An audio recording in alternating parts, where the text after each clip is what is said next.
आपल्या पितरांना चांगली गती प्राप्त होत नाही। पहिल्या अध्यायात अर्जुनानं हे सगळंच्या सगळं धर्मशास्त्र भगवंताला सांगितलेलं आहे।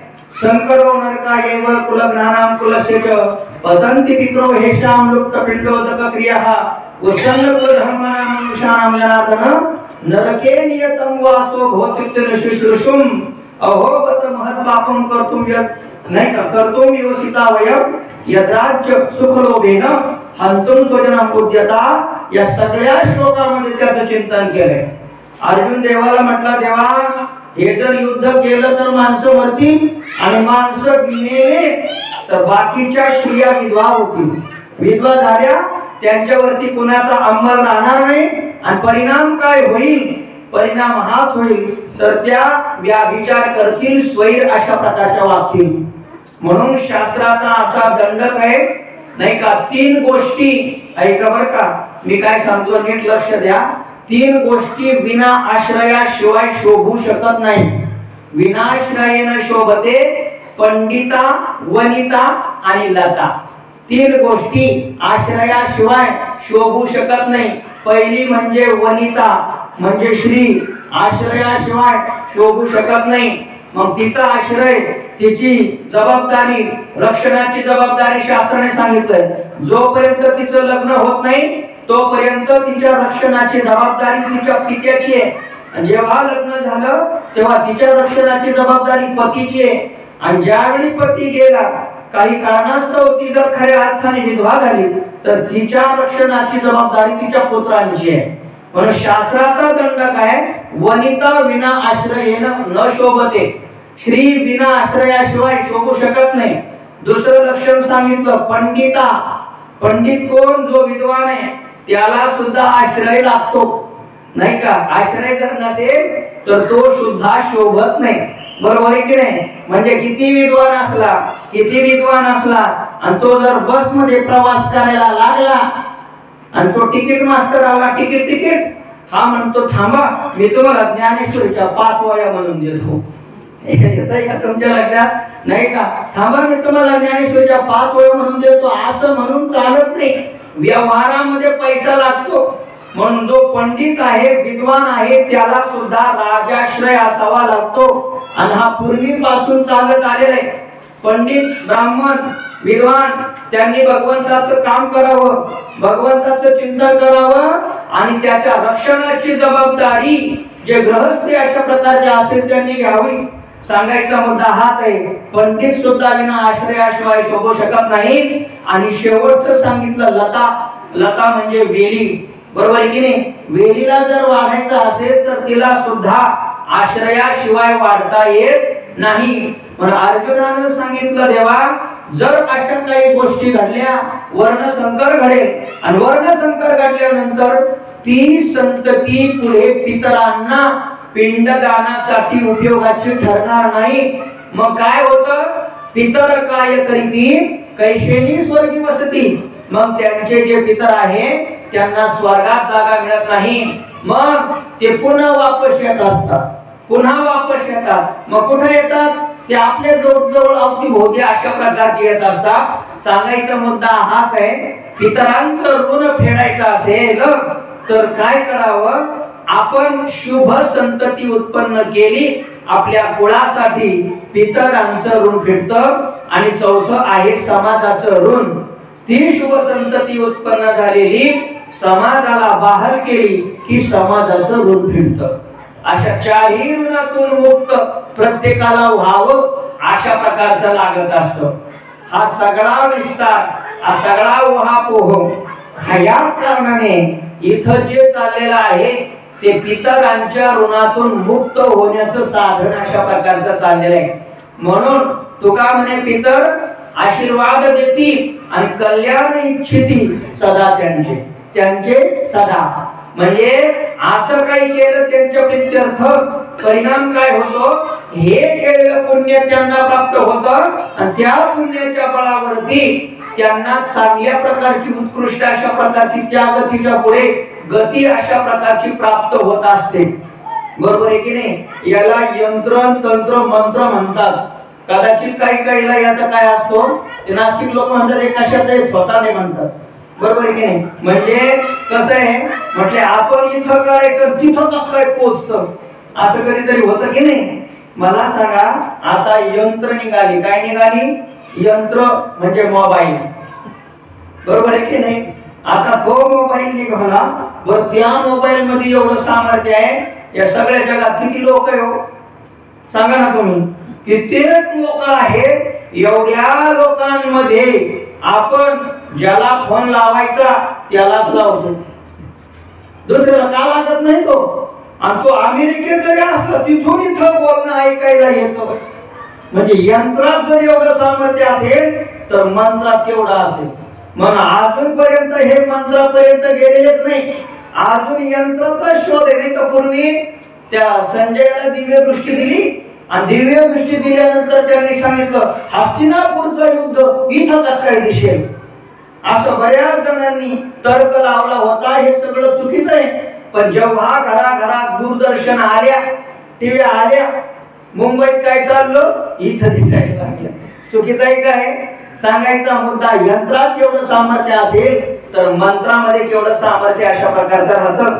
म्हणून श्राद्ध शब्दाचा अर्थ हाच आहे, श्रद्धया दीयते इति श्राद्धः.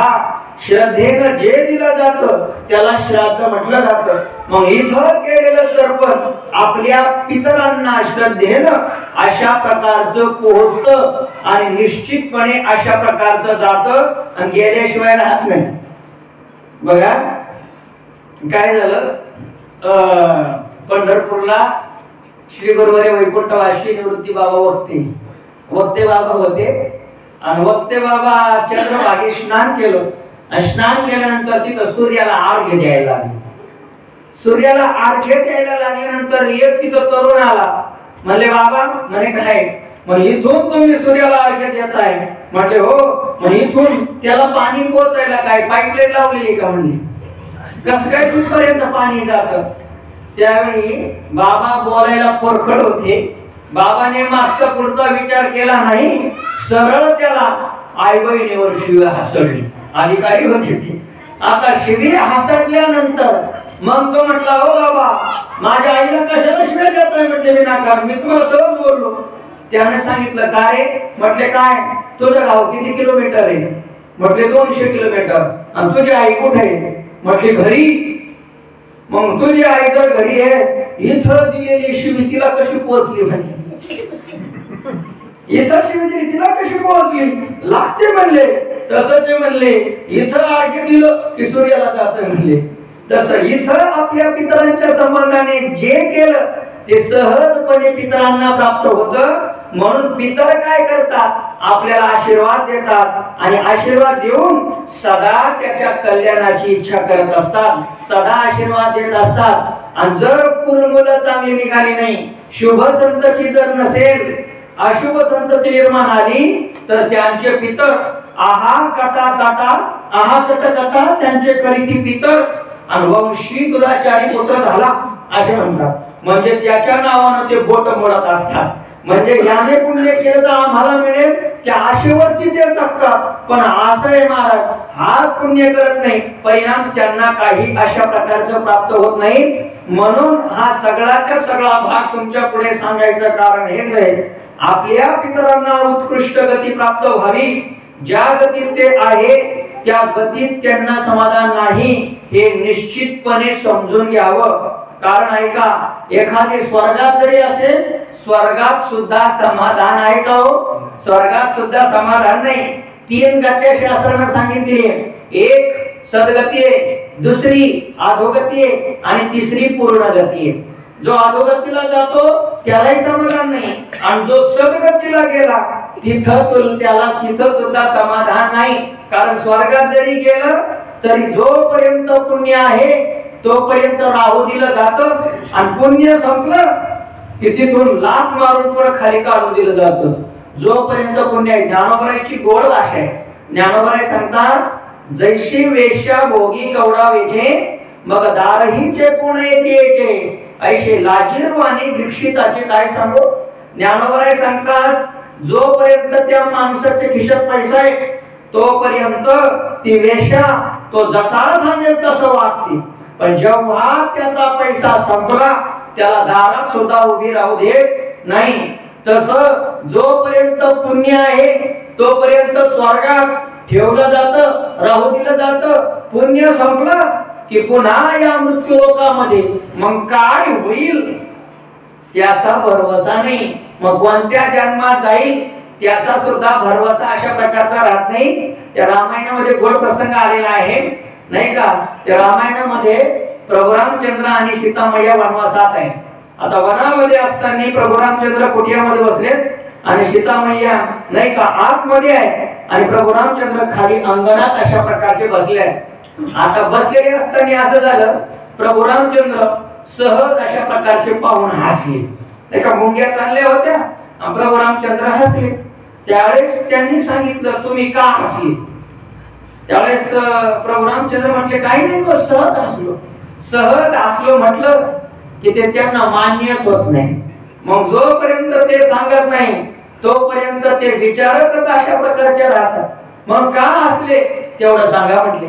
प्रभू रामचंद्रांनी सांगितलं बघ म्हटले या मुंगळ्यांची रांग चालली आहे आणि त्या मुंगळ्यांच्या रांगेवरती त्यांनी पाहिलं एक मुंगळा दुसऱ्या मुंगळ्यावर बसून चालला होता.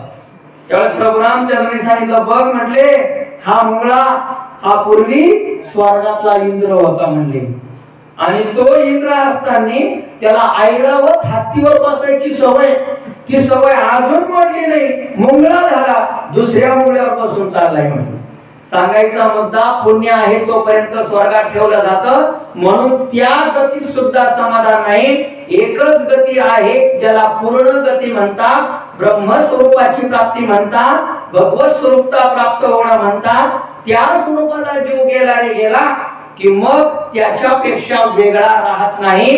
ब्रह्मविद ब्रह्मैव भवती, ब्रह्मरूप होऊन राहतो. मग त्या खऱ्या गतीला पूर्ण गती म्हणतात आणि त्याचीच प्रत्येकाला अपेक्षा राहते. म्हणून आपले पितर जिथं असतील त्याच्यापेक्षा वर जाण्याची त्यांना काय असते, इच्छा असते.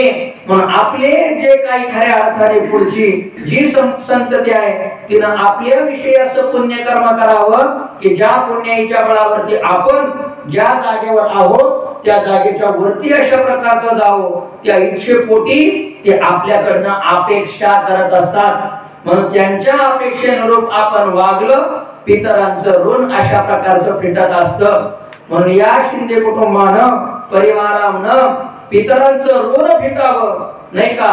काळ वेळ ना उच्चारिता नाही आणि दोन्ही पक्षपायी उद्धरती. त्या अनुषंगाने या भागवत कथेचं आयोजन अशा प्रकारचं केलेलं आहे आणि ही भागवत कथा सगळ्या जीवांना समाधान अशा प्रकारची देणारी, प्रत्येक जीव समाधानी करण्याचं सामर्थ्य या कथेमध्ये अशा प्रकारचं आहे.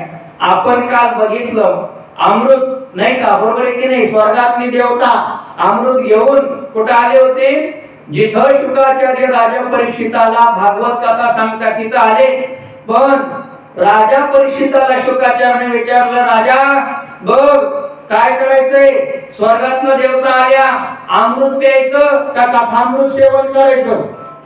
त्यावेळी राजानं त्याला सांगितलं होतं म्हटले बा महाराज म्हटले अमृत जर पिलो तर मी काय होईल, दीर्घजीवी होईल. पण मला दीर्घजीवी व्हायचं नाही, मला दिव्यजीवी अशा प्रकारचं व्हायचं आहे.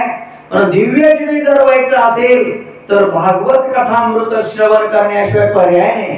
कथामृताचं श्रवण करण्याशिवाय पर्याय नाही. आणि म्हणून त्यावेळी त्या स्वर्गातल्या देवतांची शुकाचार्याने उपेक्षा केली आणि त्यांना वापस पाठवलं. ब्रह्मदेवाला सुद्धा आश्चर्याने तोंडात बोट घालावं लागलं. सगळ्या शास्त्रामध्ये श्रेष्ठ शास्त्र कोणतं असेल तर हा भागवत ग्रंथ अशा प्रकारचा आहे. हा सगळा त्या भागवत कथेचा महिमा अशा प्रकारचा आहे. आपण 2 महिन्याचा विचार काल केला होता.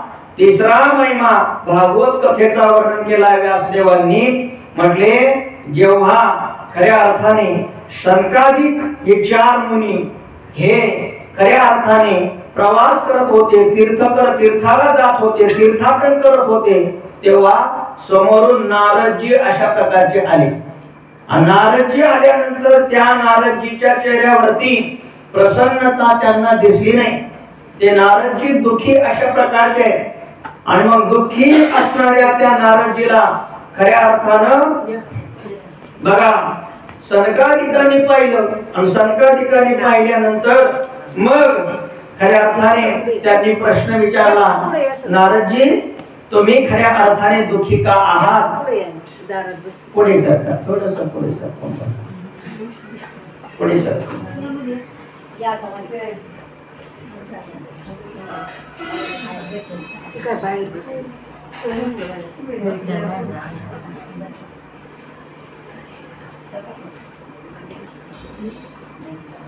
कसले का पुन्हा थोडे हलवून घ्या म्हणजे नंतर हालता काम नाही.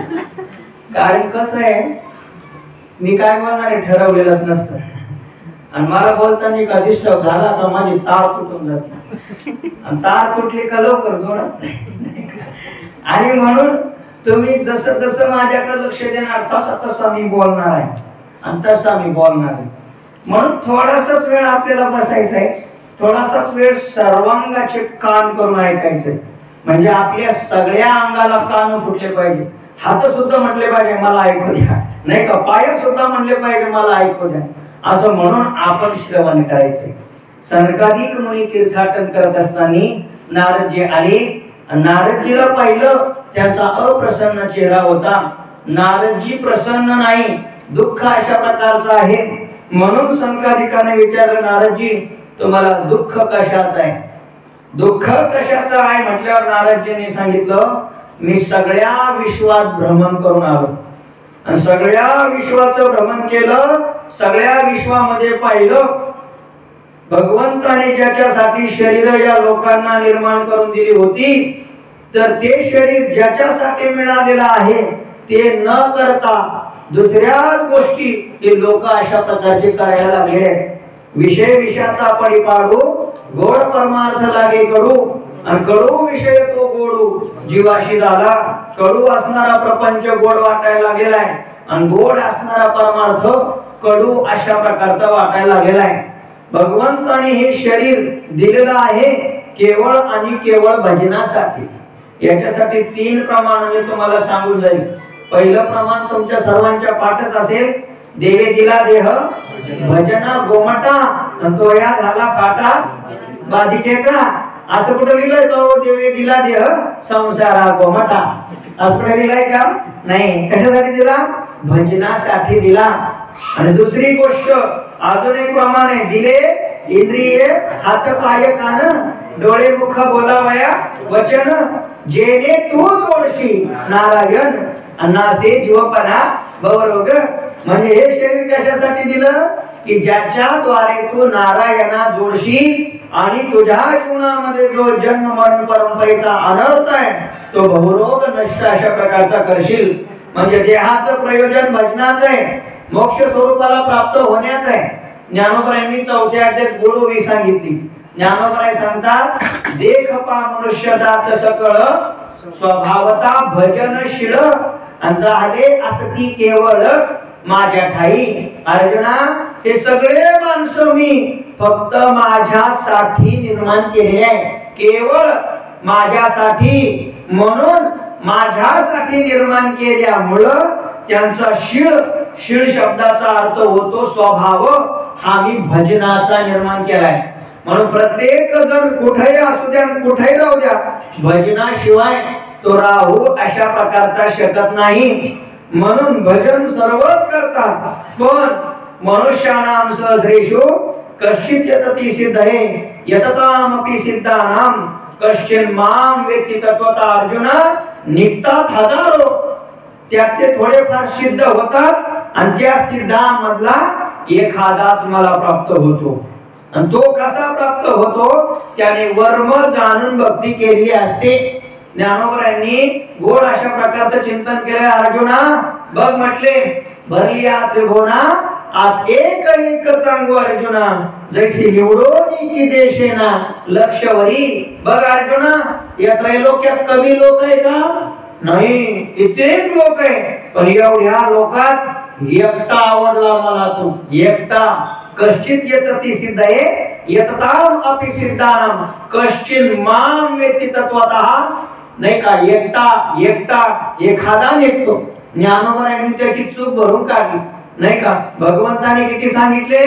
मनुष्यानां सहस्रेषु, फक्त हजारोच सांगितले, हजारोंमध्ये. पण ज्ञानोबांनी किती सांगितले माहितीये का? आस्तिकच्या महापुरी रिगताती कोट्यावरी. बघा, कोट्यावरी निघतात परी प्राप्तीच्या पहिलं तिरी विपाईला निघे असं ज्ञानोबाई म्हणले. एखादा निघे असं सुद्धा म्हणले नाही ज्ञानोबाई. नाही तर ज्ञानोबाईने म्हणायचं ना, नाही का? आस्तेच्या महापुरी रिगताती कोट्यावरी परिप्राप्तीच्या पहिलं तरी एखादा निघे असं म्हणायचं. एखादा तरी निघे, विपाईला निघला तर निघला, नाही तो तोही निघत नाही. म्हणजे का? आपलं भजन चुकत असतं, नाही का? म्हणजे आपलं भजन कशासाठी चालतं? आपलं भजन देवासाठी नाही चालत, भोगासाठी चालतं. म्हणून नारदजींनी सांगितलं, म्हटले हो, म्हणले महाराज सगळीकडे भजन चाललं, पण ते भजन भोगासाठी चाललं.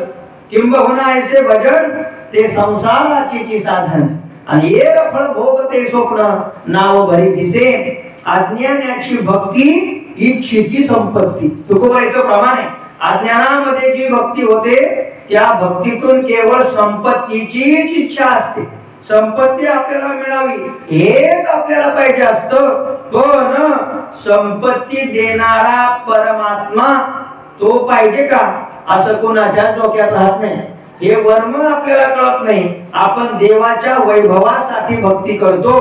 म्हणून तुकोबाईची भाषा आहे, करण येते हेची करा, नरका घोरा का जाता, जयामध्ये नारायण शुद्ध पुण्य ते एक.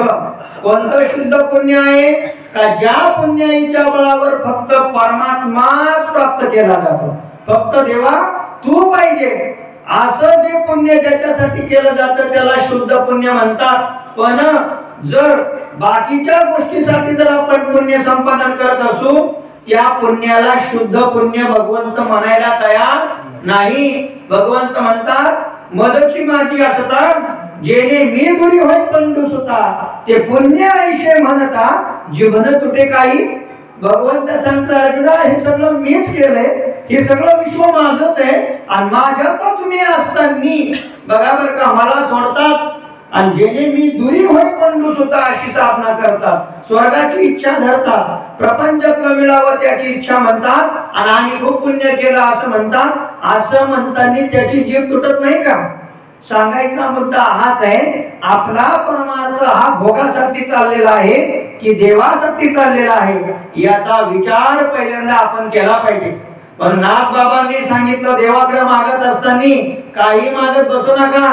देवाकडे मागत असताना देवाचं स्वरूप मागा, देवाकडे मागत असताना देवाला मागा. देव आपल्या घरी आला का लक्ष्मी आल्याशिवाय राहतच नाही.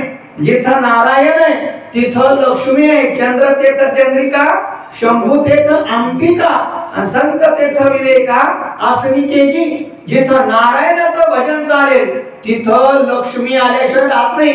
पण जिथं नुसतंच लक्ष्मीचं भजन चालेल तिथं नारायण येईलच सांगता येत नाही. मग देवाचं भजन कराल देवही येईल, आणि देवाच्या सोबत लक्ष्मी सुद्धा अशा प्रकारची आल्याशिवाय राहत नाही. पण आपल्याला देव नको, त्याची लक्ष्मी पाहिजे, त्याचा वैभव पाहिजे. म्हणून ती लक्ष्मी आपल्याकडे येते पण आल्यासारखी वाटते, नाही का? पण जिथं परमात्मा आहे तिथंच अशा प्रकारची ती निघून जात असते. म्हणून नाथ बाबा सांगतात, करा रे बापांनो साधन हरीचे, जनी करणीचे करू नका. विनाकारण बाकीचे साधन करत बसू नका. मग कोणतं साधन करावं, कशासाठी करावं? जेणे नये जन्म यमाची यातना ऐशिया साधना करा. काही अशासाठी काहीतरी साधन करा की ज्याच्याद्वारे आपल्याला जन्म आणि मरण भोगावं लागणार नाही. या जन्मातून पुन्हा दुसऱ्या जन्मात जावं लागतं बरं का. हे खरंय बरं का, वास्तविक आहे. आता बघा बरं, आपण एवढं सगळं मिळवायचं, सगळं कमवायचं, आणि सगळं कमवल्यानंतर ज्यावेळी त्याचा भोग घ्यायचा दिवस येतात, कष्टाने उभं करतो आपण, सगळं कष्टाने मिळवतो, आणि जेव्हा बसून खायचे दिवस येतात तेव्हा आपल्याला समोर पाहून सुद्धा काही खाता येत नाही. गुलाबजामुन आपल्या जवळ पंगत उठते, आपणच पंगत येतो, पण आपल्याला खाता येत नाही. बरोबर की नाही? म्हणजे भोग आहे पण भोग भोगण्याचं सामर्थ्य राहत नाही. परिणाम काय होतो? एवढं सगळं मिळवलं की पुन्हा मरावं लागतं, आणि मेल्यानंतर पुन्हा जन्माला आलं की पहिल्यापासून सुरू करावं लागतं, मोठं व्हावं लागतं, दुसरं घर बांधावं लागतं, आणि दुसरं घर बांधलं पुन्हा संसार करावा लागतो, संसार केला पुन्हा मरावं लागतं, आणि मेला की पुन्हा जन्माला आला की पुन्हा घर कायम घरच बांधून बसावं लागतं. बेदुनेच्या दुसरं काहीच नाहीये. म्हणून आपण घर बांधतो यात नवल नाहीये. कुत्रे सुद्धा घर बांधत नाही, कुत्र्यांचे सुद्धा खासडे तिकडे जाऊ देत नाही, येऊ देत नाही. पक्षी सुद्धा चांगल्या प्रकारची घरं बांधतच असतात. म्हणजे सगळे पशु सगळे संसार करतात, घर बांधतातच आहे, मरतात, पुन्हा पुन्हा पुन्हा पुन्हा जन्माला आलं, काड्या कुठे जमा करायच्या, पुन्हा घर बांधायचं, पुन्हा संसार उभा करायचा, मरायचं, पुन्हा मेलं जन्माला यायचं, हेच करत बसायचं का? याच्यातून कधी सुटका आपली होणार आहे. म्हणून साधन करत असताना याच्यासाठी करावं का ज्याच्याद्वारे आम्हाला जन्म प्राप्त होणार नाही. तुका म्हणे जन्म आल्याचे सार्थक आणि विठ्ठलाची एक देखील या. म्हणून तुकोबराय सांगता गोड प्रमाण आहे बघा. तुकोबराय सांगता तुका म्हणे एका मरण्याची सरे आणि उत्तम चिवरे कीर्ती मागे, नाही का? ज्ञानोबराय सांगतात बघा, ज्ञान तैसेची येणे शरीरा येणे सरे किंबहुना येरझारे चिरापडे. हा सगळा आपला येरझार संपण्यासाठी परमार्थ आहे. आपलं सगळं जन्म मरण संपण्यासाठी परमार्थ आहे. म्हणून नारदाने बघितलं आपला परमार्थ चालतो तो वैभव प्राप्त करण्यासाठी, भोगासाठी, पण परमार्थ हा देवासाठी व्हायला पाहिजे. भजन केवळ देवासाठी अशा प्रकारचं व्हायला पाहिजे. या सगळ्या गोष्टी नारदाने बघितले. मी तुम्हाला थोडंसं महाभारतात घेऊन जाईन. महाभारतामध्ये काय झालं, कौरव पांडवांचं युद्ध ठरलं, आणि युद्ध ठरल्यानंतर विषय असा झाला की शकुनीनं कुणाला दुर्योधनाला सांगितलं, दुर्योधना एक काम कर, तो भगवान श्रीकृष्ण जसा अर्जुनाचा स्वैर आहे ना, तुझा सुद्धा स्वैर आहे, म्हणजे जा त्याला मदत माग म्हटली. आणि पूर्वी असं होतं, जो अगोदर युद्धाचं आमंत्रण देईल ना त्याच्याच बाजूने युद्ध करावं लागायचं. म्हणून दुर्योधनाला लवकर पाठवावं आणि भगवान श्रीकृष्ण आपल्याकडनं आपल्या पक्षात घ्यावा, हा शकुनीचा डाव आहे. म्हणून दुर्योधन गेला.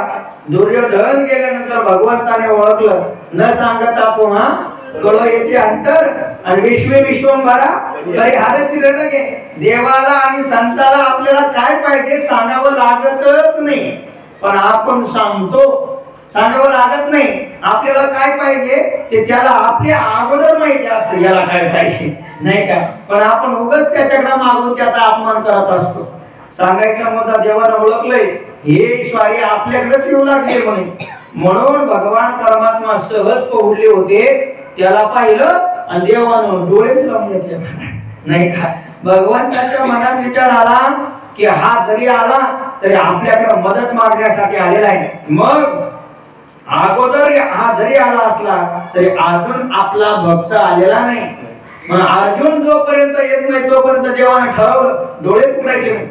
म्हणून हा दुर्योधन हा मूर्तिमंत अहंकार आहे, आणि अहंकार हा कधीच देवाच्या पायाजवळ बसत नाही, तो देवाच्या डोक्यावर जाऊन बसत असतो.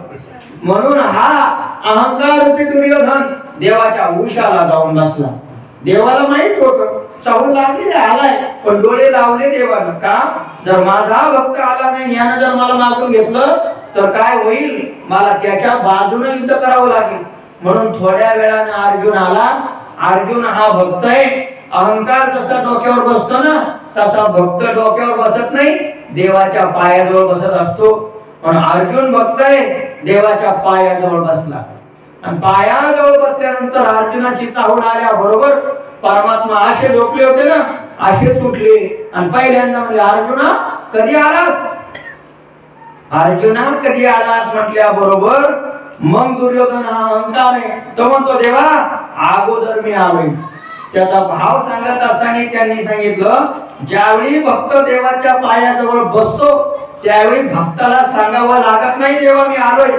पहिल्यांदा परमात्मा भक्ताला पाहतो, पण अहंकाराकडे देवाची दृष्टी जात नाही. पण अहंकारा देवाला सांगावं लागतंय मी आलोय, मला मुझे गिनो, मला माना, नाही का? मला मानलं पाहिजे. हा अहंकार आहे. म्हणून हा दुर्योधन म्हटला देवा अगोदर मी आलोय. त्यावेळी देवानं मागं वळलं, म्हणलं असं का, तू पण आला का? म्हटले हो. म्हणे काय पाहिजे? काय नाही म्हटले, तुझी युद्धात मदत पाहिजे. देवानं सांगितलं, म्हणले कसं आहे बघा, तुम्ही दोघं माझ्या जवळचीच आहे, म्हणून खऱ्या अर्थाने मी या युद्धाची वाटणी अशा प्रकारचं करतो, माझ्या स्वतःची वाटणी करतो. म्हटले कसा? मग एकीकडनं मी एकटा आहे आणि पुन्हा शस्त्र हातात धरणार नाहीये, निशस्त्र आहे, आणि दुसरीकडनं माझी सगळी नारायणी सेना आहे, नाही का, नारायणी सेना आहे. आणि मग एकीकडनं मी एकटा आहे, सांगा काय पाहिजे? त्यावेळी भगवंताच्या मनात आलं, दुर्योधनाने जर अगोदर मागितलं तर माझ्या भक्ताची पंचायत होईल. म्हणून देवानं डाव खेळला आणि देवानं सांगितलं, दुर्योधना तू जरी अगोदर आला असला ना तरी अर्जुन तुझ्यापेक्षा लहान आहे, म्हणून अर्जुनाला पहिल्यांदा मागू दे. अर्जुनाला पहिल्यांदा मागू दे म्हटल्यानंतर सांग अर्जुना तुला काय पाहिजे? नारायणी सेना पाहिजे की खऱ्या अर्थाने मी एकटा निशस्त्र पाहिजे? त्यावेळी अर्जुनाने सांगितलं, देवा मी तुझ्या सैन्याकडे मदत मागण्यासाठी आलेलो नाही, मला तू पाहिजे. म्हणून संत कधीही देवाकडे त्याचं वैभव मागत नाही, मागणे ते एक हेची आहे, आता तेच मागतात का हेची दान देगा देवा तुझा विसर न व्हावा, गुण गायी आवडी हेची माझी सर्व जोडी, न लगे मुक्ती धन संपदा हो, न मुक्ती सुद्धा नको, धन संपदा सुद्धा देवाकडे मागत नाही. पण अर्जुन बघताय म्हणून देवाकडे त्यानं फक्त देवालाच मागितलं, बाकीचं सगळं सोडून दिलं. तर दुर्योधन मनात हसला, गालात हसला, म्हणला की पांडव येडेचे म्हणला. म्हणे काय? म्हणे एकटा निशस्त्र काहीच करणार नाही, याला घेऊन काय करायचंय म्हणले आपल्याला. मग जाऊ दे देवा, मग काय करा, तुमची नारायणी सेनाच मला द्या. दुर्योधनानं ज्या दिवशी आपल्या जीवनातला देव टाकला त्याच दिवशी दुर्योधन युद्धात हारला होता. संजयानं शेवटच्या श्लोकात सांगितलं आहे, या जगात विजय जय कोणाला प्राप्त होतो? फक्त आणि फक्त यत्र योगेश्वर कृष्ण यत्र पार्थ धनुधरः तत्र श्रीर विजयोर भूतीर, नाही का, ध्रुवार नीतिर्मतीर मम गुरुदेव ज्ञान ज्ञानी आत्मदर्शन दर्शने समाधान आती जैसे, किंवा या सगळ्या ओव्या सांगितल्या. चंद्र देत चंद्रिका, शंभू देत अंबिका, संत देत विवेका असली की जी, त्याप्रमाणे जिथं भगवान श्रीकृष्ण आणि धनुर्धर अर्जुन आहे त्याच ठिकाणी विजय आहे. आणि बाकीकडे काय हो? पराभव आहे की नाही? म्हणून जिथं भगवान परमात्मा आहे तिथं विजय आहे. म्हणून आपण सुद्धा विचार करायचा, आपण अर्जुन आहोत का दुर्योधन आहोत? आपण काय मागतो देवाकडे? आपण देवाचं वैभव मागतो की देवाला मागतो? कधी कधी आपण नापास होतो, देवाचं वैभव मागतो. पण जरी आपण देवाचं वैभव मागितलेलं असलं तरी देव आपल्या जीवनातून गेल्यामुळं आपण युद्धात हारलेलोच असतो महाराज, हारलेलोच असतो. म्हणून जो देवाला खऱ्या अर्थाने घेतो, देवाचा स्वीकार करतो, तो सगळ्या जीवनामध्ये सफल होतो. अर्जुन युद्धात जिंकला, त्याला एकमेव कारण म्हणजे निशस्त्र परमात्मा. त्याने काय सांगितलं होतं? मी हातात शस्त्र घेणार नाही, पण युद्ध नाही का, युक्तीच्या 4 गोष्टी सांगल्याशिवाय राहणार नाही. म्हणजे युक्तीच्या 4च गोष्टी देवानं सांगितल्या, 4च. पण त्या 4 गोष्टी देवानं सांगितल्या नसत्या तरी हे युद्धात हारलेच असते. पहिला म्हणजे भीष्माचार्याचा वध यांच्याकडनं होणं शक्य नव्हता, युक्ती सांगितली, भीष्माचार्यांना मारलं. द्रोणाचार्यांना सुद्धा जोपर्यंत शस्त्र हातात आहे तोपर्यंत कुणीच हरवू शकलं नसतं. देवानं युक्ती सांगितली, परिणाम द्रोणाचार्य हरले, द्रोणाचार्याचा पराभव झाला. आणि तिसरी गोष्ट बरोबर आहे की नाही, कर्ण असेल, हे सगळ्यांच्या सगळ्या ज्या काही युक्त्या सांगितल्या, परिणाम काय झाला तर खऱ्या अर्थाने हे सगळे युद्धामध्ये अशा प्रकारचे जिंकले. म्हणून आपल्या जीवनात असा प्रसंग आला पाहिजे. आपणही म्हणलं पाहिजे, देवा तुझं वैभव नको रे, तू पाहिजे. आज किती जणांना वाटेल? बरोबर आहे की नाही? किती जणांना वाटेल? म्हणून त्यांनी सांगितलं असं काही साधन करावं का ज्याच्याद्वारे परमात्मा प्राप्त होईल. जयामध्ये नारायण शुद्ध पुण्य ते एक, ते खरं शुद्ध पुण्य अशा प्रकारचं आहे. म्हणून परमार्थामध्ये साध्य साधन भाव कळाला पाहिजे. बघा बरं का, साध्य काय साधन काय कळालं पाहिजे. उदाहरणार्थ साध्य आहे परमात्मा, वारकरी संप्रदायामध्ये साध्य आहे परमात्मा, साधन आहे संसार. साधन काय आहे संसार आहे आणि साध्य काय आहे परमात्मा आहे. पण आपलं उलट झालं, आपलं साधन झाला परमात्मा आणि साध्य झाला संसार. देवाकडे जातो आणि एक सुपारी ठेवतो, देवा मला 1,00,000 दे म्हणतो. असं कोण आहे हो, एक सुपारीवर 1,00,000 दे. आणि बरं मला सांगा, मागणारा तुम्हाला तरी आवडतो का? सांगा बरं माऊली, सांगा बरं. एक जण आला, माऊली 5,000 रुपये उसने द्या 8 दिवसाकरता. बर दिले, जवळचा होता, दिले, काही हरकत नाही. पण त्याने 8 दिवसात द्यावं ना. महिनाभर तोंडच दाखील नाही त्यानं, तोंड दाखवलं नाही म्हणून नंतर दिले. आणि दिल्यानंतर पुन्हा म्हणे पैसे दे. आवडेल का आपल्याला? मागणारा जर व्यावहारिक दृष्टीनं आपल्याला आवडत नसेल तर देवाला आपण किती आवडत असं सांगा बरं. आणि आपले गाराने काय कमी आहे का? आपले किती गाराने दररोज सकाळी उठलं, देवा तुला दिसत नाही का माई काय हाल आहे नाही का? माझ्या बोरला पाणी नाही, दे बोरला पाणी नाही का? किती गाराने, किती गाराने. त्यावेळी बघा काय झालं, सहज प्रसंग आठवला म्हणून नामदेवराय महाराज आहे नाही का, नामदेवाच्या घरी परमात्मा जेवायला जायचे कधी कधी. मग नामदेवाला सांगितलं, नामदेव नाही का देवाला सांगितलं, देवा जा बरं घरी जेवून या. अरे मी जेवायला जाईल पण इथं बरोबर आहे आणि मी राहतो. त्याच्यात काय म्हटलं, मी राहतो ना. नाही म्हटले तुला जमणार नाही. म्हटले काय तुझं डोकं उठून जाईल म्हणले इथं राहिलं तर. नाही म्हटले देवा त्याच्यात काय नुसतं उभं राहायचंय. म्हणे नामदेव उभे राहा, पण जर पुजाऱ्यानं तुमच्या तोंडाला लोण्याचा गोळा लावला तर खाऊ नका. कारण असं आहे, जर तुम्ही लोण्याचा गोळा खाल्ला हे उद्या मला सुद्धा लोण्याचा गोळा दाखवणार नाही. आपण सुद्धा देवाला नैवेद्य का दाखवतो माहितीये का? तो खात नाही म्हणून. जर त्यानं देवानं जर नैवेद्याचा गोळा खाल्ला, नैवेद्य खाल्ला तर आपण म्हणू देवा माझ्या घरात काय कमी लोक आहे का? तो असा आहे माझ्या काम नाही का? देवाने सांगितलं गोळा खाऊ नका लोण्याचा. नामदेवराय उभे राहिले, परमात्मा निघून गेले. आणि मग त्यावेळी आषाढीची वारी होती. अशे लोकांची गर्दी, नुसतं डोक्यावर पाया नाही का, पायावर डोकं ठेवलं तर देवा मला हे पाहिजे, देवा मला हे पाहिजे, देवा मला हे पाहिजे. सगळी मागणाऱ्यांची गर्दी, सगळी मागणाऱ्यांची गर्दी नाही का. एक मोठा तत्व त्याने सांगितलं, म्हणले देवळाच्या बाहेर बसणाऱ्या भिकाऱ्यांपेक्षा देवाचं दर्शन घेणारे लय भिकारी म्हणजे ते जास्त भिकारी.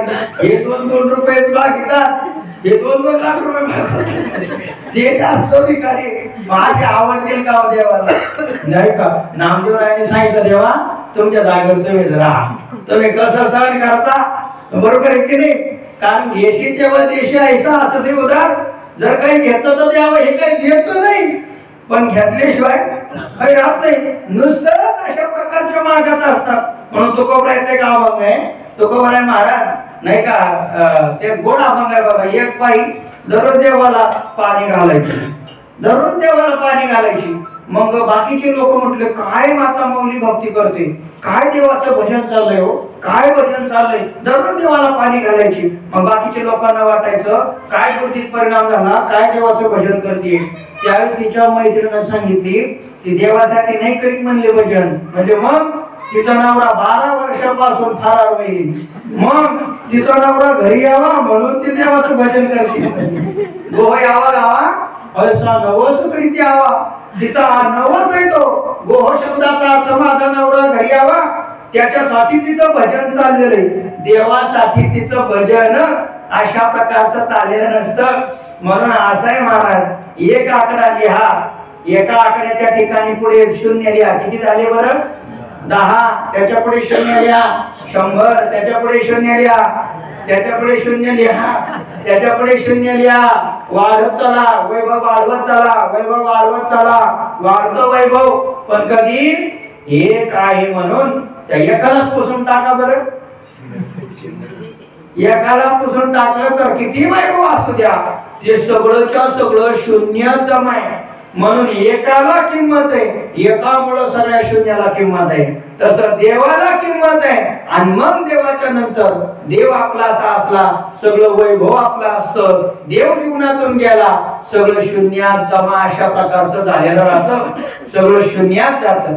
म्हणून सांगायचा मुद्दा हाच आहे, देवासाठी भजन करावं.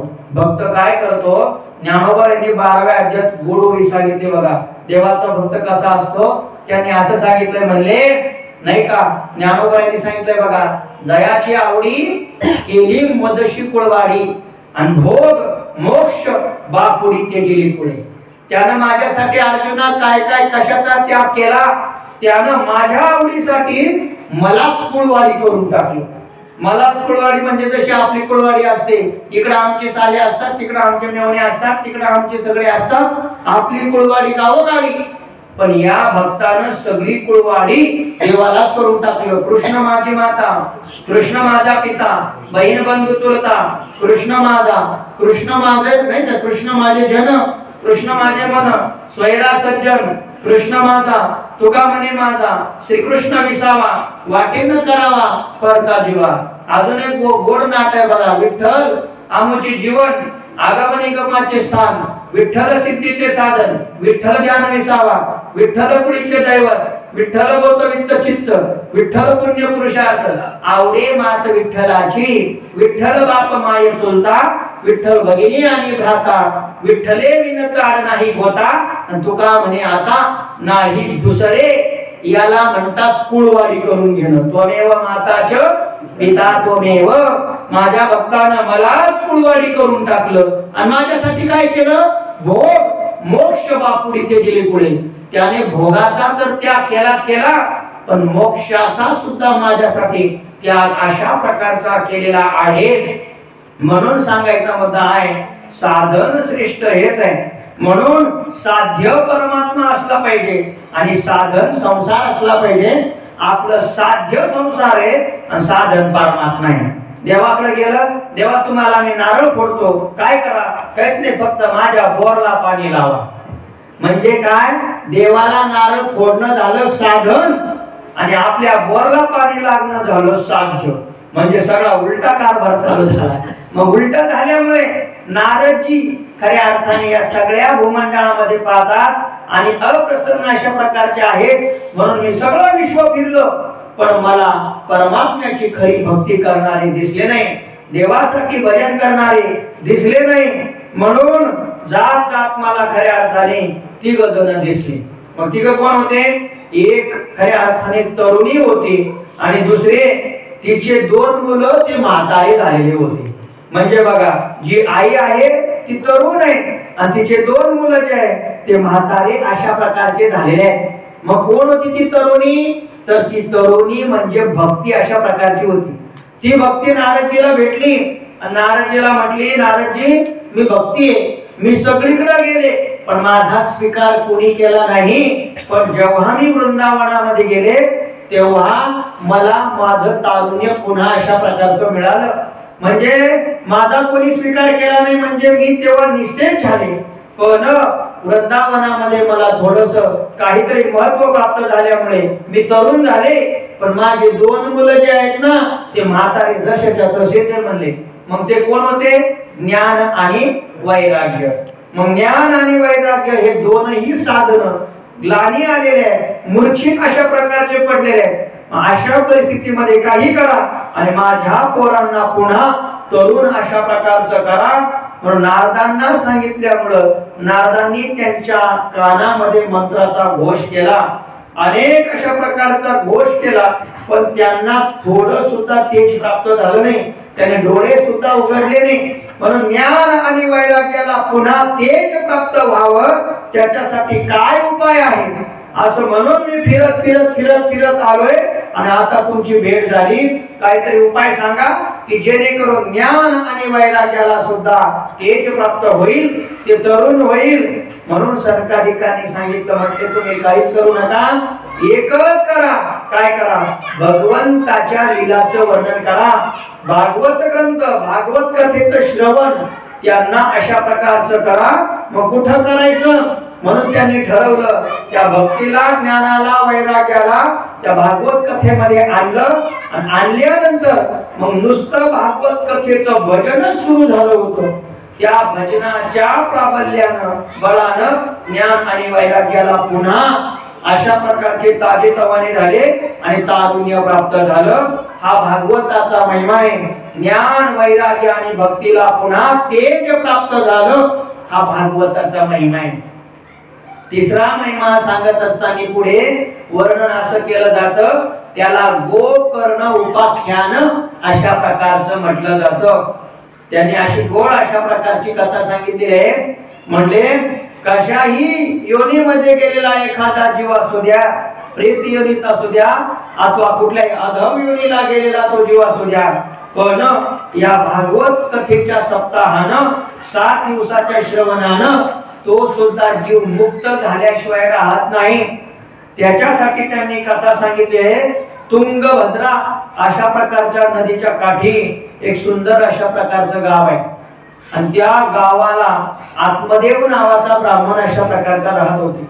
आत्मदेव नावाचे ब्राह्मण आहे, अतिशय श्रेष्ठ आहे, तपस्वी आहे, साधनाशील आहे, धन आहे, सगळंच्या सगळं वैभव आहे. पुन्हा त्यांची पत्नी सुद्धा आहे. पण त्यांच्या जीवनात एकच दुःख होतं आणि ते दुःख हेच आहे, काय? त्यांना पुत्र संतती अशा प्रकारची नव्हती. त्यांना संतती नव्हती आणि संतती नसल्या कारणाने नाही का त्यांनी वर्णन केलंय, पुत्रहीनस्य मे राज्यम सर्वं दुःखाय कल्पते. म्हणजे माणसाकडे सगळं राहावं नाही का, सगळं आहे, धन आहे, ऐश्वर्य आहे, सगळं आहे, पण पुत्रच नाही. त्या धनाचा काहीच अशा प्रकारचा उपयोग नाही, त्याचा आनंद घेता येत नाही. आत्मदेव ब्राह्मणाकडे सगळं होतं पण जीवनामध्ये संतती नव्हती आणि संतती नसल्यामुळे तो अतिशय दुःखी अशा प्रकारचा होता, अतिशय दुःखी होता. आणि मग दुःखी आहे, कोणत्या एखाद्या उपायानं मला संतती मिळेल असे सगळे उपाय त्यानं करून पाहिले, पण संतती त्याला काही प्राप्त अशा प्रकारची झालेली नाही. मग संतती प्राप्त झाली नाही म्हणून एक तर संतती नाही, धन आहे, वैभव आहे, पण जीव लागत नाही. म्हणून त्यानं विचार केला, आता जाऊ आणि एका ठिकाणी कुठंतरी एखादी दरी पाहू आणि त्या दरीमध्ये आत्महत्या करू. म्हणून तो आत्मदेव ब्राह्मण आत्महत्या करायला निघाला. पण आत्महत्या करत असताना समोरून एक साधू महात्मा आला. साधू महात्म्याकडे त्यानं पाहिलं, म्हणजे जाता जाता साधूचं दर्शन घेऊ. दर्शन घेऊ म्हणल्यानंतर त्यानं साधूचं दर्शन घेतलं, त्या साधूचं तेज पाहिलं आणि पाहिल्यानंतर त्यानं सांगायला सुरुवात केली. म्हटले, मी आत्मदेव नावाचा ब्राह्मण आहे, सगळे माझ्याकडं, पण पुत्र संतती नाही, संतती माझ्या पदरात नाही. म्हणून कुठे चालला? काय नाही म्हणले, संतती नाही म्हणून आत्महत्या करायला चाललो. म्हटले जीवच देतो. त्यांनी सांगितलं, आत्महत्या करण्यासारखं दुसरं महापातक या जगामध्ये कुठलंच नाही. कारण आपल्याला जे जीवन भगवंताने दिलेलं आहे ते देवानं दिलंय, आपला त्याच्यात हस्तक्षेप आहे का? असं आहे का? बरोबर आहे की नाही? जेने हा जीव दिला, दान तयाचे करीन चिंतन, जगजीवन नारायण आणि गायीन गुण तयाचे. आपल्याला जे जीवन दिलेलं आहे अथवा जीव दिलेला आहे तो भगवंताने दान अशा प्रकारचा दिलेला आहे. म्हणून त्या जीवनावरती आपला कुठलाच हक्क असत नाही. म्हणून आत्महत्या करण्यासारखं दुसरं महापातक जगामध्ये कुठलंच सांगितलेलं नाही. आत्महत्या केल्यानंतर बघा, मी असं एक ऐकलेलं आहे, म्हटले जोपर्यंत प्रारब्ध आहे तोपर्यंत, बरोबर आहे की नाही, त्याला जगावंच लागतं. आणि अचानक जर हा आत्महत्या करून गेला तर त्याला दुसरा देह तयार नसतो. बघा बरं का, दुसरा देह तयार का नसतो? कारण असं सांगितलंय, ज्यावेळी एखाद्या जीवात्म्याचं प्रारब्ध संपलं तेव्हा तो देह टाकत असतो. पण देह टाकल्याबरोबर त्यांनी उदाहरण दिलं, ज्याप्रमाणे एखादी आळी असते, आळी, बरोबर आहे की नाही, ती आळी काय करते, या फांदीवरनं त्या फांदीवर जर जायचं असेल तर काय करते, अगोदरचे हे पाय तिनं घट्ट पकडलेले असतात. म्हणून जोपर्यंत दुसरी फांदी तिला मिळत नाही तोपर्यंत ती मागचे पाय सोडत नाही. जोपर्यंत जेव्हा पुढची फांदीनं तिनं पुढचे पाय धरले तेव्हा ती मागची फांदी सोडते. हा शास्त्राचा युक्तिवाद आहे. तसा प्रत्येक जीवात्मा जोपर्यंत दुसरं शरीर प्राप्त होत नाही, दुसऱ्या शरीराची योजना होत नाही, तोपर्यंत हे शरीर तो सोडत नाही. अचानक जर एखाद्यानं आत्महत्या केली, परिणाम काय झाला, त्याला दुसरं शरीर राहत नाही. आणि मग कुठल्या गतीला जायचं ते न ठरलेलं असल्यामुळे त्याला गती सुद्धा दुसरी प्राप्त होत नाही. मग तो असाच बिना शरीराचा पिशाच योनीला जातो आणि नुसताच अशा प्रकारचा फिरत राहतो. म्हणजे जरी सूक्ष्म शरीर असलं तरी तहान आहे, भूक आहे, या सगळ्या गोष्टी त्याला सतावत राहतात. पण तहान लागली, पाणी प्यायचंय, पण तोंडच नाही. बरोबर आहे की शरीरच नाही ना. जे शरीर होतं त्यानं त्याचा त्याग केलाय. भूक लागली नाही पण तोंडच नाहीये. मग असा जो असणारा तो नाही का, तो जीवात्मा आहे. तो जीवात्मा त्याला शरीर नसल्यामुळं त्याला भूक तहान भागवण्यासाठी याच्या त्याच्या शरीराचा आश्रय करावा लागतो. अन्न पाण्याविना त्याला फिरावं लागतं. मग किती काळ, जोपर्यंत त्याचं प्रारब्ध इथं जगण्याचं होतं तोपर्यंत त्याला नुसतंच भरकटत फिरावं लागत असतं. सांगायचा मुद्दा हाच आहे, आत्महत्या करणं अतिशय वाईट पाप आहे. म्हणून त्या साधूने सांगितलं आत्महत्या करू नको. नाही म्हटले करायचीच आहे. म्हणे का, पुत्रच नाहीये. आणि त्याने सांगितलं नाही पुत्र तर चांगलं आहे ना, पुत्र नाही तर चांगलं आहे ना, तुला वेळ आहे भजनासाठी. बरोबर आहे की नाही. संसारानं परमार्थ लांबतो ना माणसाचा. किती जणांची मन धरावी लागतं सांगा बरं, प्रामाणिकपणे सांगा. संसारात किती लोकांची मन धरावी लागतात. सगळ्यांचीच मन एकला धरावी लागतात. कधी कधी अशा गोष्टी असतात. सांगायचा मुद्दा हाय, याचं मन धर, त्याचं मन धर, त्याचं मन धर, यानं स्वतःचं मनच केव्हा धरायचं हा विचार आहे. म्हणजे काय होतं, खऱ्या अर्थाने प्रपंचानं मोक्ष लांबतो. म्हणून साधून योग्य सल्ला दिला, तुला पुत्र नाही, देवाची कृपा आहे, भजन कर, चिंतन कर, परब्रह्म स्वरूपाची प्राप्ती करून घे. त्यानं सांगितलं मला प्रवचन सांगू नका म्हणले. आता प्रवचन मला कळणार नाही, मग मला पुत्र द्या. जर तुमच्यात काही सामर्थ्य असेल तुमच्या पुण्याच्या बळावरती मला जर तुम्ही पुत्र देत असाल तर मी जगतो, नाहीतर तुमच्याच पायावरती डोकं आपटून जीवन देतो म्हणे. त्या साधूने डोळे लावले आणि डोळे लावल्यानंतर बघितलं याच्या प्रारब्धात पुढील 7 जन्म सुद्धा पुत्र संतती नव्हती. म्हणून तुम्हाला मी आता सहज बोलून जातो, ऐका. गृहस्थाने कसं जीवन जगावं याच्यामध्ये गृहस्थी जीवनामध्ये गीता प्रेसचा गोरखपूर नावाचा ग्रंथ आहे. त्याच्यात त्यांनी सांगितलं गृहस्थी जीवन कसं असावं. त्याच्यात त्यांनी असं वर्णन केलेलं आहे, म्हटले आपल्याला जी संतती प्राप्त होती, बरोबर आहे की नाही.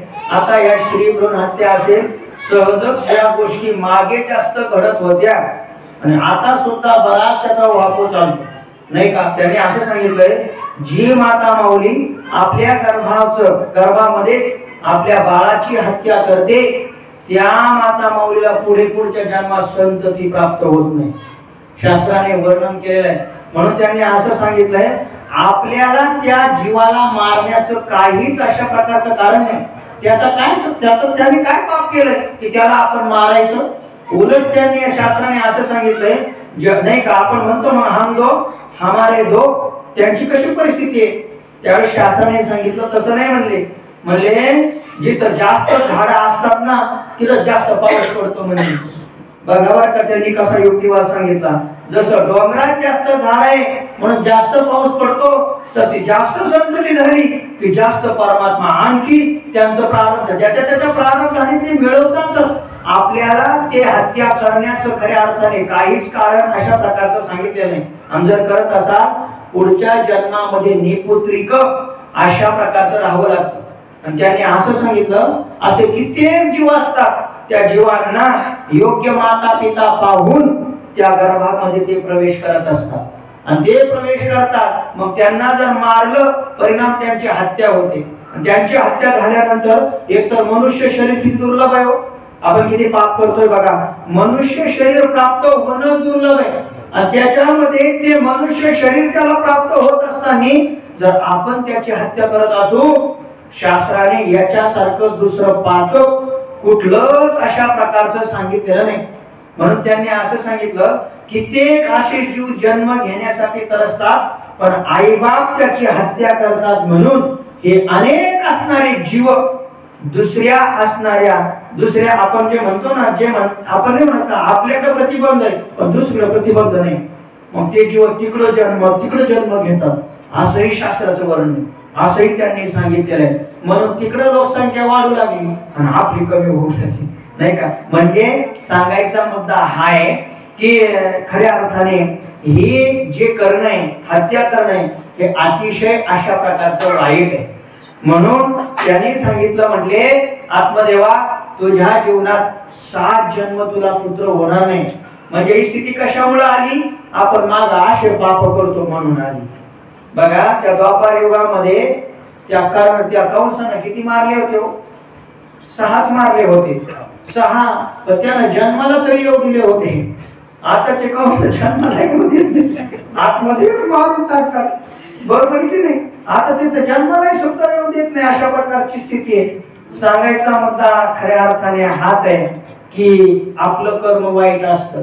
म्हणून मागे भरमसाठ श्री भ्रूण हत्या झाल्या, परिणाम आता आपल्या पोरायला पोरी भेटाय. आपणच कर्म करायचं आणि आपणच नाही का. म्हणजे आपल्याला माहिती ना कधी झाल्या, किती हत्या झाल्या, किती मुली मारल्या, मग आता आपल्या पोरायला कोण यायच्या पोरी, बरोबर की नाही. सांगायचं होतं आहे आपल्या गल्लीत जर विचार केला तर 5 पोरं राहत्या आणि 2च पोरी जन्माला आलेल्या राहतात. म्हणजे गणित कुठं भरून निघायचंय. त्यांनी असं वर्णन केलंय जनगणनेमध्ये 100 पोरा माग 70च पोरी, मग 30 पोरायला काय करायचं. बरं असं त्यांना सद्बुद्धी होत नाही आळंदीला जायची, त्या आळंदीला जायचं आपल्याकडे ब्रह्मचर्यातील परब्रह्म स्वरूपाला प्राप्त हेही करणार नाही, मग आशाने काय करायचं. याला कारण हेच आहे, निपुत्री कशामुळे राहतं, मागे ही पाप केल्यामुळे राहतं. म्हणून आत्मदेव ब्राह्मणाचं प्रारब्ध इतकं वाईट होतं, इतकं वाईट, त्याने जर एखादं झाड लावलं तर त्या झाडाला फळं येत नव्हती. त्याने एक गाय पाळली होती, त्या गायीला सुद्धा वासरू झालं नव्हतं, इतकी वाईट परिस्थिती होती. म्हणून सांगितलं तुला 7 जन्म पुत्र होणार नाही, पोरं होणार नाही. त्या ब्राह्मणाने सांगितलं पोरं होत नसले तर मी जगतच नाही, म्हणजे पोरं होत असली तरच मी राहतो, नाही का. त्या राजा दशरथाचा प्रसंग आहे बघा. तो राजा दशरथ, त्याला पुत्र संतती नव्हती, म्हणून सगळं होतं, राज्य होतं, धन होतं, पण पुत्र नव्हता.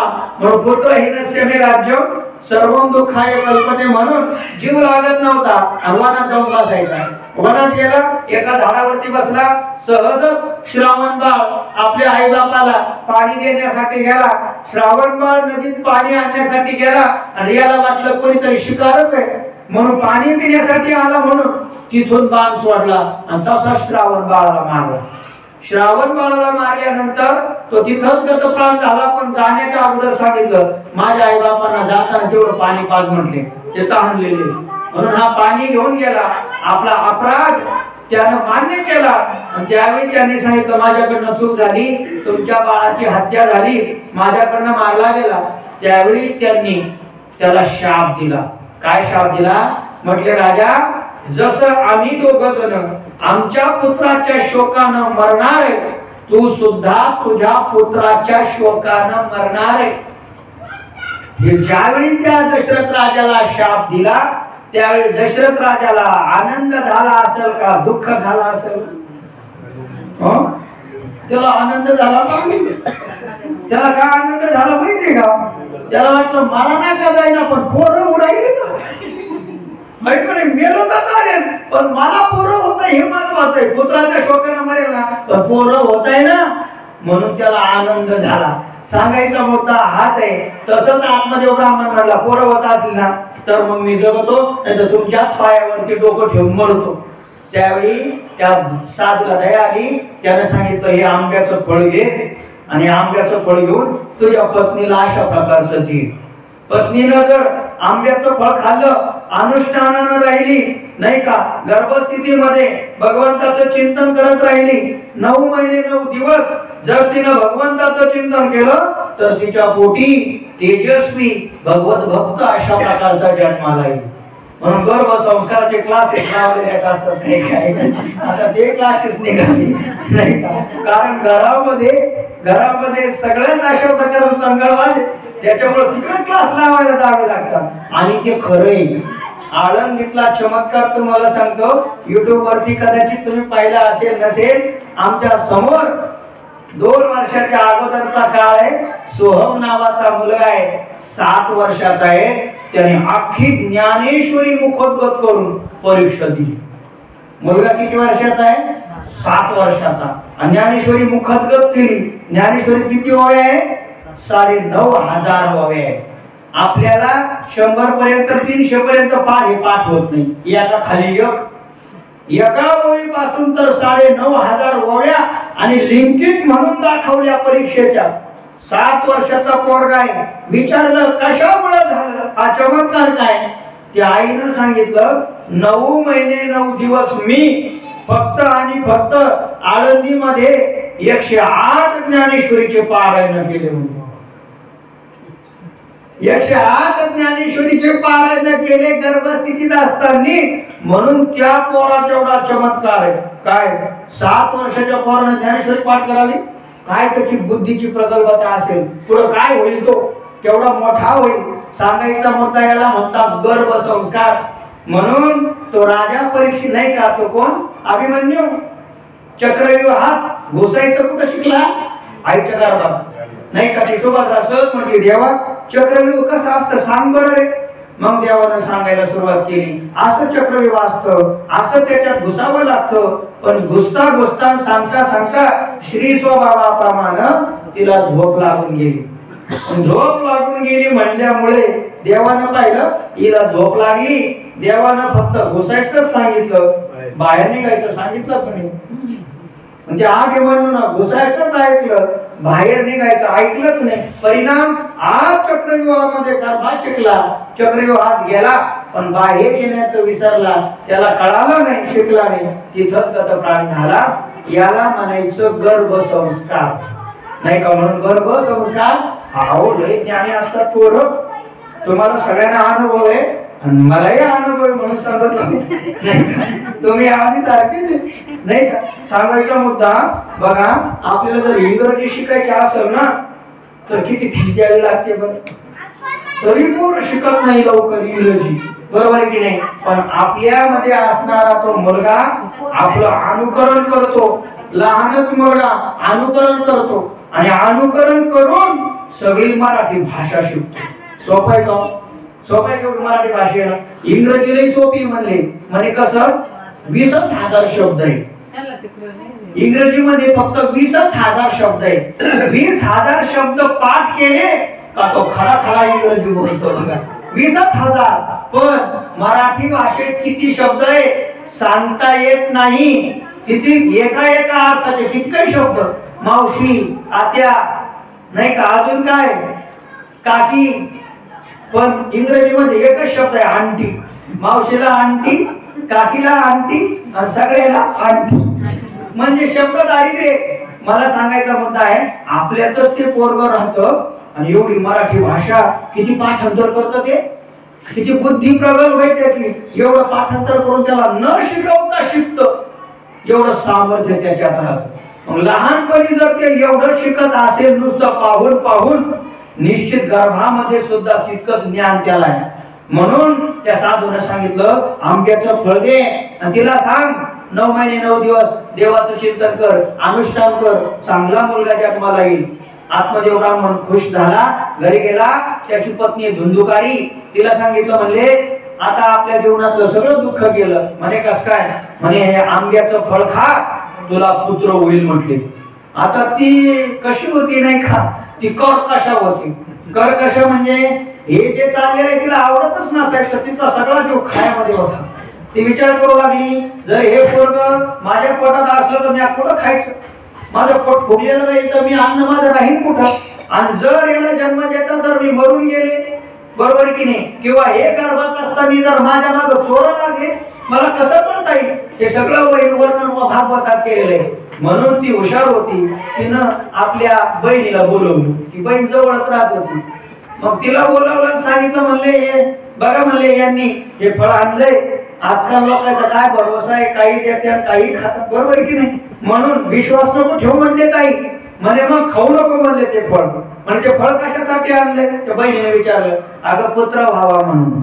आता तीच पंचायती म्हणली, म्हणे काय आमच्याकडे सगळं आहे नाही का, पोर लई आहे पण धनच नाही म्हणले आमच्याकडे. देवाने असंच ठेवले, ज्याच्याकडे लई धन आहे त्याला पोरायचा पत्ता नवसं करू करू करू करू परेशान आहे, आणि ज्याच्याकडे धन नाही ना त्यांच्याकडे किती काही पोरं असतात नाही का, पोरच पोरं असतात. सांगायचा मुद्दा, तिच्या बहिणीने सांगितलं मला पोरं आहे पण धन नाही, बरोबर आहे की नाही, आणि माझे पती धनाचे लोभी म्हणले.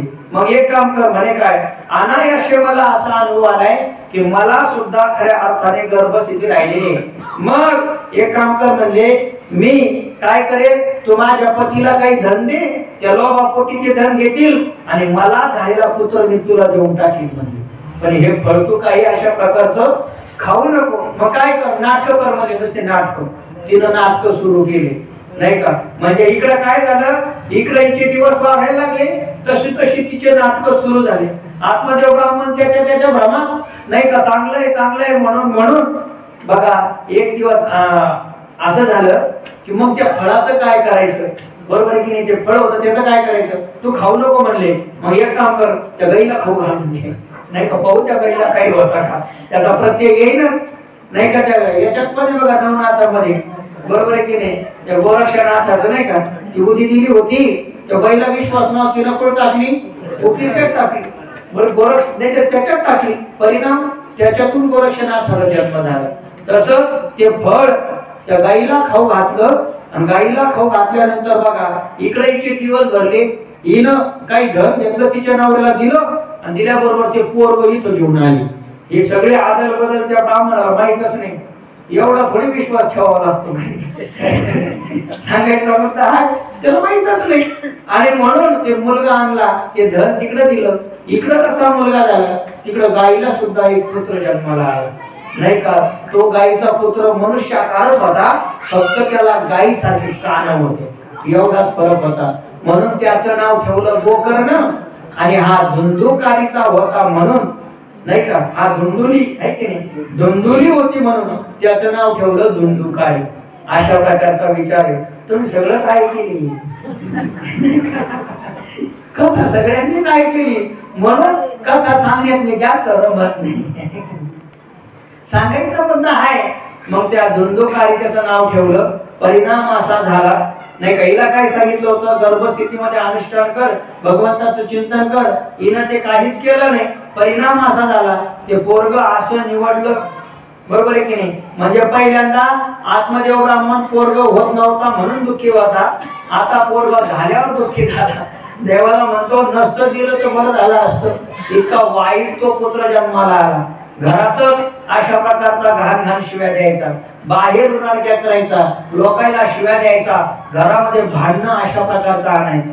आणि त्या फळापासून प्राप्त झालेला तो गोकर्ण सहज त्याची भगवत चिंतनात प्रवृत्ती होती, सहज भगवत चिंतन करायला लागला, आणि वनामध्ये भगवत चिंतनासाठी निघून गेला. आणि हा इकडं यानं काय केलं नाही का, घरामध्ये जे धन होतं ना ते धन घेऊन जायचा आणि तिकडे लुटायचा. धन घ्यायचा, मग कुठं जायचा, वेश्याच्या घरी जायचा. मग किती वेश्या सोबत, भागवताने असं चिंतन केलंय, तो 5 वेश्या सोबत राहायचा. ते 5 विषय शब्द स्पर्श रूप रसगंध, यात गोड अशा प्रकारचं रहस्य आहे. पण ते रहस्य सांगायला गेलं की तुम्हाला अवघड वाटेल, म्हणून अवघड म्हणजे पचण्याला अवघड वाटेल म्हणून सहज सांगून जातो. तो 5 वेश्या सोबत राहायचा. मग त्या 5 वेश्यांची मनमानी करून करून घरातलं सगळं धन निघून गेलं. मग बापाला सांगितलं धन द्या, बापानं दिलं नाही, बापावरती हात उगारला, बापाला मारलं. आत्मदेव ब्राह्मणाला हे पटलं नाही, बरोबर, हे सहन झालं नाही.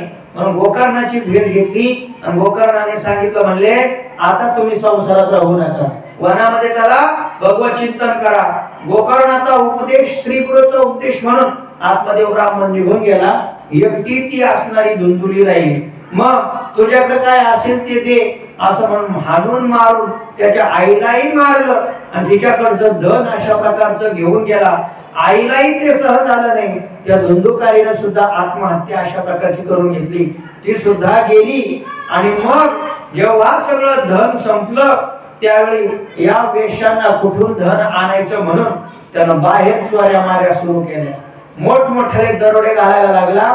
मग या सगळ्या वेश्याने विचार केला, हा आपल्यासाठी धन आणतोय, बाहेरून चोऱ्या माऱ्या करतोय, दरोडे घालतोय, एक दिवस आपल्या घरीच पोलिसाची गाडी आल्याशिवाय राहणार नाही आणि याच्या सगळं आपल्यालाही घेऊन गेल्याशिवाय राहणार नाही.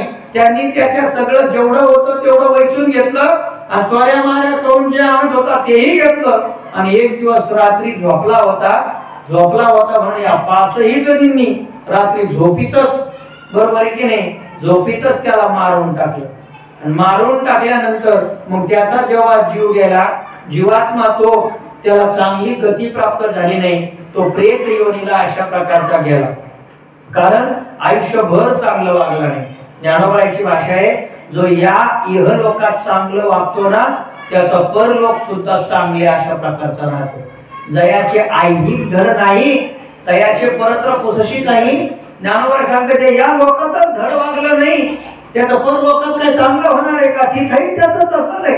म्हणून साधूचं असं आहे, तुका म्हणे गाजे वैकुंठी सोहळा आणि याही भूमंडळा माझी कीर्ती. म्हणजे काय, म्हणजे याही भूमंडळात त्याची कीर्ती राहते आणि परलोकात सुद्धा त्याचा सोहळा अशा प्रकारचा होत राहतो. म्हणून जो या लोकात चांगलं जगतो त्याचा परलोक सुद्धा चांगला राहतो. म्हणून हा चांगला वागला नाही, चांगला जगला नाही, म्हणून त्याला प्रेत योनी प्राप्त झाली, पिशाच योनी प्राप्त झाली. मग पिशाच योनीमध्ये भरकटायला लागला.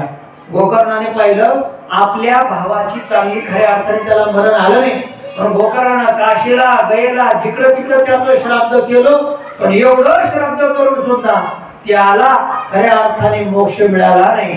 या योनीतून त्याची सुटका झाली नाही. मग एक दिवस गोकर्ण घरी आला. घरी आल्यानंतर गोकर्ण झोपलेला आहे आणि झोपलेला असताना त्याच्या समोर ते कधी कधी कुत्र्याच्या रूपात यायचं, तर कधी कधी माकडाच्या रूपात यायचं, तर कधी कधी असं चिवून उभं राहायचं. गोकर्णाने विचार केला, तू कोण आहेस म्हटले, तो माझ्या पुढे येऊन उभा राहतोय, नेमका तुझा परिचय दे. त्यावेळी त्याने सांगितलं, म्हणले मी तुझा भाऊ आहे. म्हटले भाऊ कोण, म्हणले धुंदुकारी.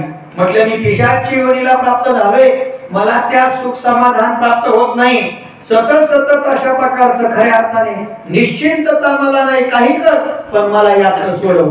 त्या गोकर्णाने सांगितलं, अरे मी तर तुझ्यासाठी गयेला काशीला तुला श्राद्ध केलं तरी मोकळा झाला नाही का. म्हटले नाही, माझं पापच इतकं होतं का त्याच्यातून मी मुक्त झालेलो नाही, म्हणून काय करावं, काहीतरी उपाय कर आणि यातनं मला सोडव. म्हणून गोकर्णानं ध्यानस्थ मुद्रा लावली, अंतर्मुख झाला.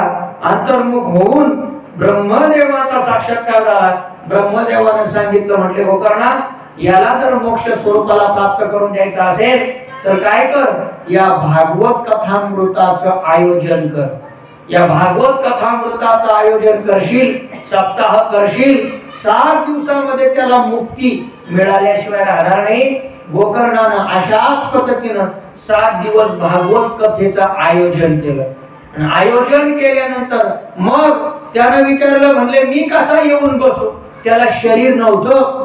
म्हणून गोकर्णाने एक बांबू ठेवला समोर, बांबू उभा केला आणि त्या बांबू मध्ये येऊन तो धुंदुकारी, ते बांबू म्हणजे शरीर आहे असं म्हणून त्याच्यात येऊन बसला. आणि बसल्यानंतर मग बघा पहिला दिवस झाला भागवत कथेचा, पहिली गाठ सुटली बांबूची. बांबू गाठी असतात की नाही, पहिली गाठ फुटली, दुसऱ्या दिवसात दुसरी, तिसऱ्या दिवसात तिसरी, अशा 7 दिवसामध्ये 7ही बांबूच्या गाठी सुटल्या. आणि गाठी फुटल्यानंतर त्या बांबूतनं एक दिव्य शरीर अशा प्रकारचं निर्माण झालं. आणि त्या दिव्य शरीराला नेण्यासाठी स्वतः देवदूत अशा प्रकारचे आले. देवदूतांनी त्याला विमानात बसवलं आणि दिव्य शरीराच्या द्वारा, परमात्मा त्या विमानात विराजमान आहे, दिव्य शरीराच्या द्वारा तो वैकुंठाला जायला लागला दिव्य शरीर घेऊन. त्यावेळी गोकर्णाने सांगितलं, देवा म्हणले काय, म्हणे भागवत कथा कोणी केली. म्हटले तुम्ही. ऐकायला कोण होतं, म्हणले सगळेच लोक होते. म्हटले हो, मग एकट्याला नेतोय का, म्हणले हे बाकीचे कोण न्यायचे, बरोबर की नाही, आमचं असं आहे म्हणले, आम्ही एकटे जात नाही, मग सगळ्याला घेऊन जातो म्हटले. सगळ्याला नेत असला तरी काही येऊ नको म्हटले. तुकोबाराय असंच होते बघा. ज्यावेळी तुकोबाराय महाराज सदेह वैकुंठ गमन झालं, बरोबर की नाही, प्रयाण काळी देवे विमान पाठविले आणि कळीच्या काळा माझे अद्भुत वर्तने मानव देह घेऊन निज धामा गेले आणि कलीच्या काळा माझी बरोबर आहे की नाही निळा म्हणे सकळ संतातोष विले म्हणजे एवढा मोठा चमत्कार स्वतः मानव शरीर घेऊन निज धामाला गेले पण जात असताना एकटे गेले नाही लोकांना म्हणत चला ना आमच्या सोबत जागा विमानात बसायला जागा विमानात लोक म्हणत होते आम्हाला नको आमच्या मागं घ्या पाहिजे नाही का आम्ही येत नाही बरोबर आहे की नाही मग आम्हाला आशीर्वाद द्या म्हणले फक्त आम्ही येत नाही सांगायचा मुद्दा हाच आहे मग ज्यावेळी गोकर्णाने सांगितलं देवा एकट्याला नेऊ नको सगळ्याला ने तेव्हा भगवंताने भागवत कथा कशी श्रवण करावी त्याच्याविषयी विधी सांगितला म्हणले जशी गोकर्णाने कथा ऐकली तशी इथं बसलेल्याने ऐकलीच नाही म्हणले बरोबर आहे की नाही कारण गोकर्णाला अनुताप झाला होता त्याने दुःख भोगलं होतं म्हणून आता एकच गती आहे म्हणून सर्वेंद्रियाचे काम करून काया वाचा मनानं त्यानं 7 दिवस अनुष्ठान पूर्वक ही भागवत कथा श्रवण केली म्हणून उत्तम अधिकारी आहे कोण धुंदुकारी म्हणून त्याला मी न्यायला आलो म्हणले मग गोकर्णानं सांगितलं देवा जा म्हटले मी पुन्हा भागवत कथा करतो गोकर्णानं पुन्हा या सगळ्या लोकांसाठी भागवत कथा केली त्यांनी सुद्धा मन लावून ऐकली परिणाम असा झाला सगळं गावच गोकर्णानं वैकुंठ धामाला अशा प्रकारचं घेऊन गेले सगळं गाव वैकुंठाला नेलं म्हणून ज्ञानोबराय सांगतात काही एखादीने वैकुंठा जावे ते ती वैकुंठची केले आगवे म्हणजे पहिल्यांदा असा एखादा महात्मा यायचा सगळं गाव वैकुंठाला न्यायचा पण आता असं आहे एखादा असा भक्त जन्माला येतो सगळं गाव नरकात येतो एखादा साधू जन्माला येतो परिणाम काय होतो सगळं गाव वैकुंठाला जातं पण एखादा असा दुधाचा जन्माला येतो सगळं गाव नरकात घालतो नाही का एवढं सुद्धा सामर्थ्य त्याच्यात असतं सांगायचा मुद्दा आहे गोकर्णानं सगळी नगरी वैकुंठाला अशा प्रकारची नेली सांगायचा मुद्दा हे भागवत कथामृताचं महात्म्य अशा प्रकारचं आहे म्हणून पहिल्यांदा भागवत कथामृताचं महात्म्य प्रतिपादन केलेलं आहे नंतर शुकाचार्य भगवंताला राजा परीक्षितानं काही प्रश्न विचारलेले आहेत के शास्त्रसारहा धर्म के शरणं गतः नाही का पुन्हा भगवंत अवतार कशासाठी घेतो या सगळ्या गोष्टीचे प्रश्न परीक्षितानं विचारले तशा पद्धतीनं राजा परीक्षिताला शुकाचार्य भगवंताने हा सगळाच्या सगळा इतिहास पुढे अशा प्रकारचा सांगितलेला आहे या विषयाचं चिंतन आपण उद्या अशा प्रकारचं करणार आहोत झालेली सेवा भगवान परमात्मा माऊली श्री ज्ञानोबाराय सद्गुरु जोग महाराज तुम्हा सर्व श्रोत्र माय बापांच्या चरणी समर्पित करून याच ठिकाणी वाणीला पूर्ण विराम देऊ कुंडलिक वरदारी श्री ज्ञानदेव पंढरीनाथ भगवान की जय माऊली ज्ञानेश्वर महाराज